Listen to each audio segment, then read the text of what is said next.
because I'm going first because I give a more broad overview, and Detective Stack gives a very specific hands-on approach to the issue.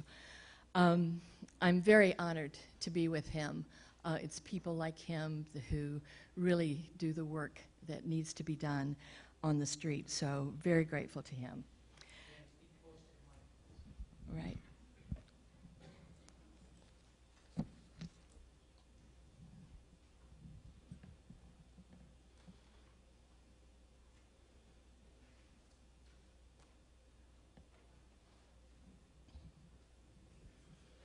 This has been a fantastic conference, and the presentations have just been stellar. During most of the 20th century, pimps, madams, traffickers exploited their victims on street corners and in brothels. Girls and women would be paraded up and down the street in front of cars driven by Johns. The buyers chose the one they wanted. The brothels, the madam would call the girls downstairs to the parlor, and a lineup would pass by the Johns. The John would say, "I'll take the one in the red teddy." The exploiters, in other words, were the ones who had to go looking for the victims. The Johns had to go in search of the prostitutes, and the victims were the ones who were moved to whatever location had the most potential for the most customers. That was then, and this is now. That's the sound of a victim being sold online. That's the sound of a John buying a human being. That's the sound of a child being groomed by a predator. That's the sound of profits for today's pimps and traffickers. Pimps and traffickers want to make money. They do that by exploiting people, exploiting the demand for prostitutes, exploiting the victims they ensnare, and exploiting the market conditions that allow sex trafficking and prostitution to flourish. Pimps, traffickers, and even prostitutes capitalize on the demand for commercial sex by catering to it online.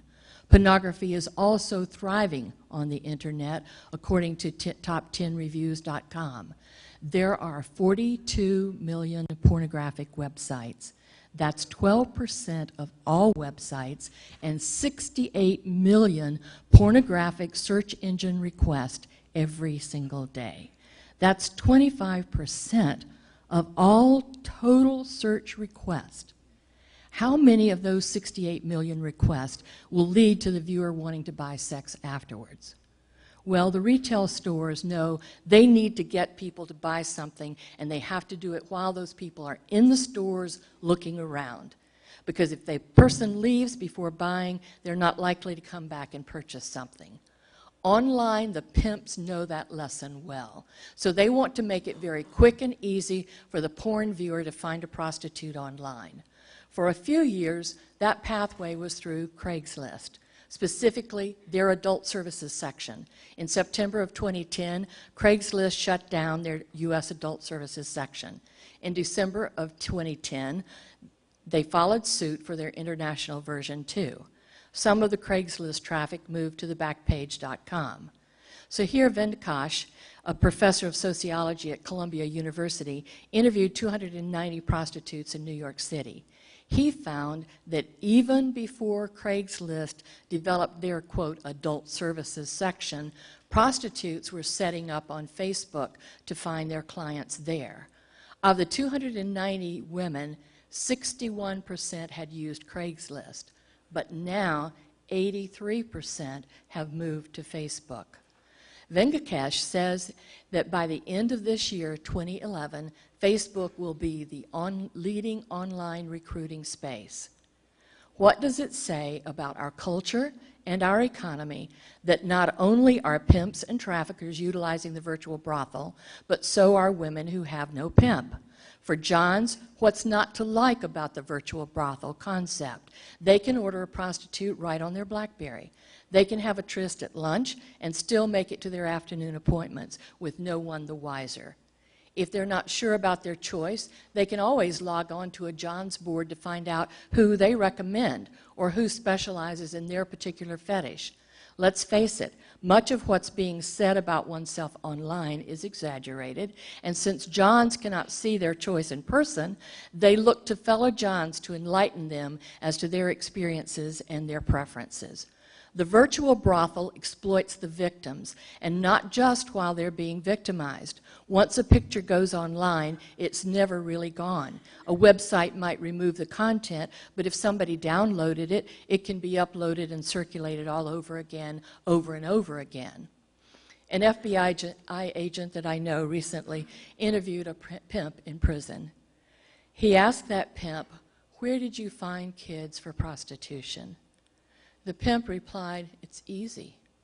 There's an endless supply of runaways and other vulnerable kids in malls." "How do you spot them?" the FBI agent asked. The pimp said, "I watch for girls who are alone. Most kids go to the mall with their friends or with their parents. If a girl is alone, the chances are she's vulnerable. So I go up to her and I say, 'You've got pretty eyes.' If she looks at me and smiles and says, 'Thank you,' I move on. But instead, if she looks down at her shoes and says, 'No, I don't have pretty eyes,' he says, 'I know I've got her.'" I don't know about you, but every time I hear that story, it brings a tear to my heart. Because those pimps go out and look for vulnerable girls and young women to exploit. They go to the bus stations, they go to the shopping malls, they go to where teens hang out, and they search for girls with low self-esteem, girls whose mom and dads have never told them that they have pretty eyes. In the internet age, pimps use the internet to find those vulnerable preteens and teens. They recruit the troubled teens in chat rooms, on social networking sites, and after they ensnare them, they exploit them on websites like Craigslist and My Red Book. One pimp, Marvin Epps, was quoted in his indictment as writing in a chat log, and this is in lingo, "I don't put the girls on the blade, it's Y2K pimping. Get some professional, beautiful, elegant, glamorous shots, put them on those escort websites, and her phone goes snap." Teens who sext take nude pictures of themselves and send them via phone or email to someone else. They create, not knowing it, a path via phone or email for somebody else to find them. These pictures can be spread all around their school and throughout the town, leading to that child feeling alone and ostracized, thus making them far more vulnerable to pimps. These pictures can also end up on the internet and posted on porn sites or on pedophilia sharing sites. Pimps are expert manipulators, and they will use anything they know about that child to their advantage. Sexting, internet chat room logs, and social networking sites are great hunting grounds for them. These hunting grounds are loaded with prey and the ammunition with which to ambush the kids. Pimps and traffickers want to make money. Like a modern company with a vision for growth, these traffickers realize that the internet expands their business. It increases their contacts, it expands their reach, it multiplies their ability to meet the demand, and the websites are not local. They are international. That means the pimps can cater to tourists around the world. And when there's a major sporting event or some other big arena where there's a gathering, the pimps and traffickers just move the women and the girls to that event location and meet the demand. What better way to advertise that fact than on the internet? With the internet, that pimp can update a web listing or website daily. Do they have more requests for Asian girls than Caucasian girls? No problems, just change the pictures. Is Cincinnati not profitable enough? No problem. Check the local websites in Atlanta, see if there's more action going on there.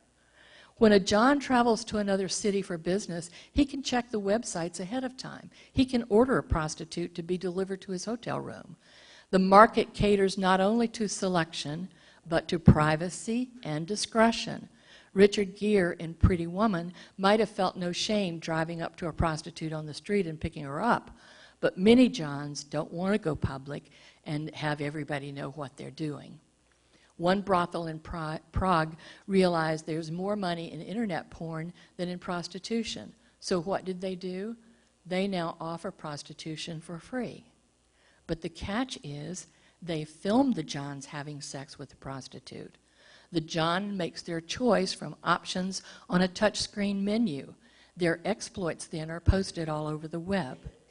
This example illustrates perfectly the connection between pornography, prostitution, and sex trafficking. If the brothel's demand exceeds its supply of prostitutes, sex trafficking victims will be forced to meet the demand. Why does prostitution flourish on the internet?